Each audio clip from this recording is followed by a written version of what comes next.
राधे राधे दोस्तों। आज की कहानी है एक स्त्री ऐसी भी त्रिया चरित्र के विषय में।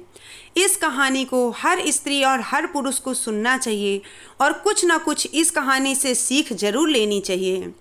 तो दोस्तों, एक समय की बात है, एक स्त्री अपने पति के साथ ऐसे ही भ्रमण के लिए निकली घर से और वो दोनों बातें करते हुए जा रहे थे कि रास्ते में उनको एक साधु महाराज मिले। वो साधु बहुत थके हुए लग रहे थे।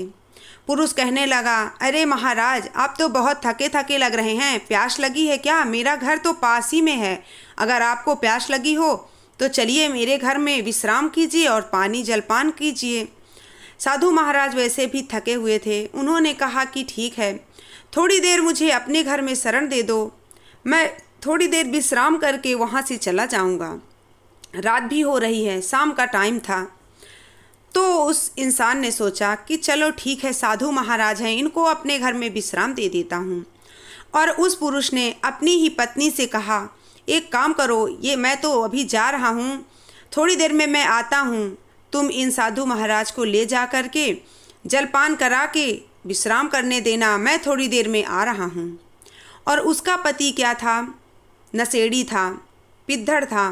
वो वहाँ चला गया और वो औरत आई, साधु महाराज को जलपान करा के उनका बिस्तर लगा के उनको कह दिया, आप आराम करो, मैं अपनी सहेली के यहाँ जा रही हूँ, अपनी सहेली के यहाँ से आ रही हूँ थोड़ी देर में।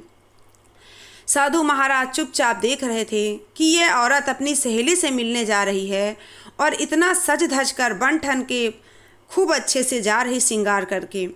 लेकिन साधु महाराज की क्या मजाल, जो कुछ बोलते। जैसे ही स्त्री घर से बाहर निकली कि सामने से उसका पति आता हुआ दिखा। जब पति को उसने देखा तो एकदम से हिचकिचा गई और भाग के अंदर आ गई और अपना जल्दी जल्दी जो भी था अपना उतारने लगी, जेवर जो भी पहने हुए थे, जो भी सजना संवरना था, वो जल्दी जल्दी मिटाने लगी।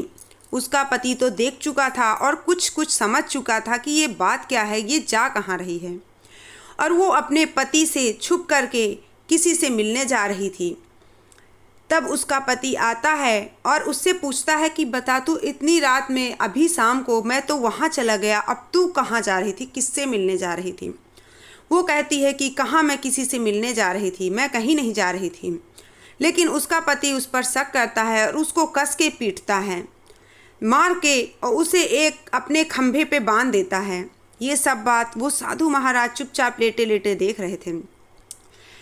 पत्नी खंभे पे बंधी हुई थी और पति उसका खूब पिए हुए था, नशे में था बहुत, और नशे में धुत वो वहीं पे लेट करके सो गया।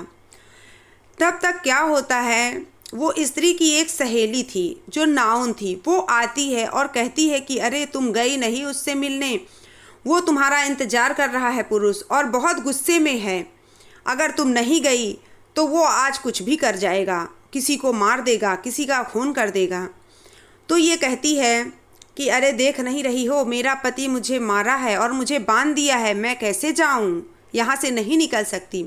उस नाउन ने कहा, एक काम करो, तुम्हारी डोरी मैं खोलती हूँ रस्सी, मैं बंध जाती हूँ तुम्हारी जगह और तुम चली जाओ और जल्दी आना और आकर के मेरी रस्सी खोल के खुद भी बंध जाना। वो खुश हो जाती है उसकी स्त्री और जल्दी से उस नाउन को बांधती है और खुद चली जाती है घर से। जब उसका पति थोड़ी देर में उसको होश आता है, थोड़ा उसका नशा कम होता है, तो फिर से वो पूछता है और कहता है कि तू सच सच बता दे कि तू कहाँ गई थी, कहाँ जा रही थी। अगर तू सच बता देगी तो मैं तुझे बांधना छोड़ दूँगा और तेरे ऊपर विश्वास भी करने लगूँगा। अब वो तो थी नहीं, उसकी सहेली थी नाउन, वो चुपचाप बैठी हुई थी, कुछ बोल नहीं रही थी। इतने में उसके पति को और ज़्यादा गुस्सा आया और उसने क्या किया, वहीं पे अपना फरसा निकाला और उसकी नाक ही काट दी और गुस्से में फिर से सो गया। जब नाक कट गई उसकी तो वो तो तिलमिला गई कि अब तो मैं भी फंस गई, अब मेरा क्या होगा। थोड़ी देर बाद उसकी पत्नी आती है और देखती है कि इसकी तो नाक कटी हुई है। वो कहती है, मुझे जल्दी से छोड़ो, नाउन कहती है, और नाउन चुपचाप अपने घर भाग जाती है और ये बंध जाती है। जब ये बंध जाती है उसके पति को थोड़ी देर में होश आता है। वो कहता है कि बोल, अब बोल, नहीं तो अभी तो तेरी नाक काटा हूँ, अब तुम्हारे कान भी काट दूंगा, नहीं तो जल्दी बोल, तू कहाँ जा रही थी।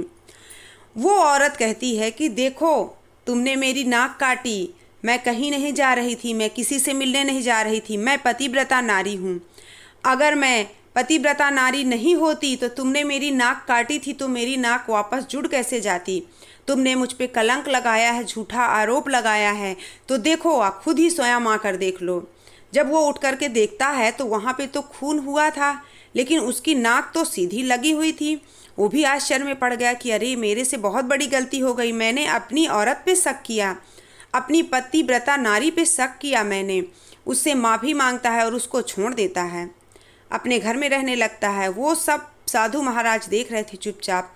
और नाउन के घर में नाउन परेशान, रात से परेशान कि अब सुबह मैं क्या जवाब दूंगी अपने पति को। उसका पति शहर गया हुआ था। वहाँ से जब वापस आया, अपनी पत्नी को आवाज़ देकर कहने लगा, लाओ मेरा सामान, मैं चलूँ दुकान पे, मेरा इंतज़ार हो रहा होगा, वहाँ भीड़ इकट्ठा हो गई होगी।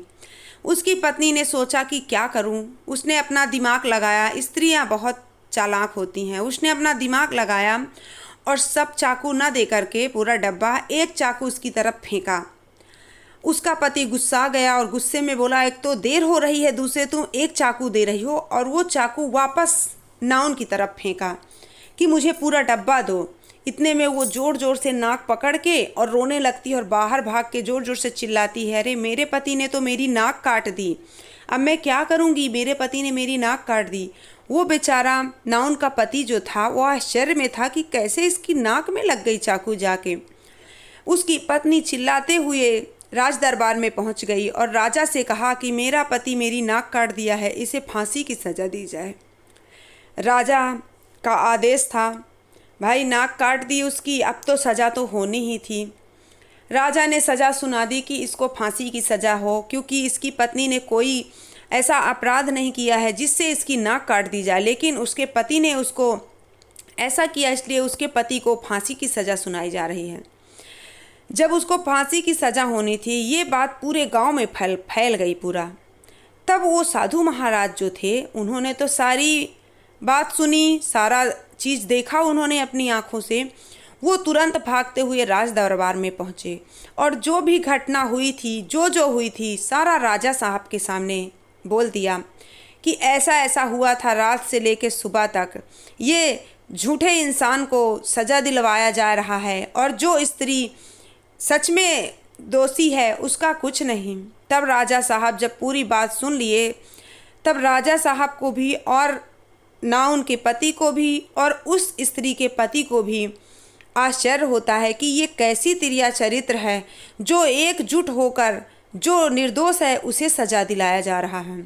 तब राजा साहब ने दोनों स्त्रियों को बाल मुड़वा करके और चौराहे पे खड़ा करवा दिया और उसके पति को समझदारी के साथ उसके घर भेज दिया गया। और जो उस स्त्री का भी पति था वो भी अपना अच्छे से रहने लगा। दोनों स्त्रियां जिन्होंने तिरिया चरित्र किया था अपने ही पति के साथ, वो उनका बाल मुड़वा के उनको चौराहे पे खड़ा कर दिया। वो खुद अपनी सज़ा खुद भुगत रही थी। तो ये थी कहानी। इससे ये सीख मिलती है दोस्तों कि कभी भी अपने पति के साथ कभी भी ऐसा नहीं करना चाहिए, ऐसा धोखा नहीं करना चाहिए, क्योंकि कब तक अपना धोखा करोगे आप, एक ना एक दिन तो पकड़े जाओगे।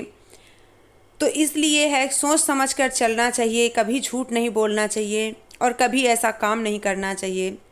दोस्तों, ये थी मेरी आज की कहानी।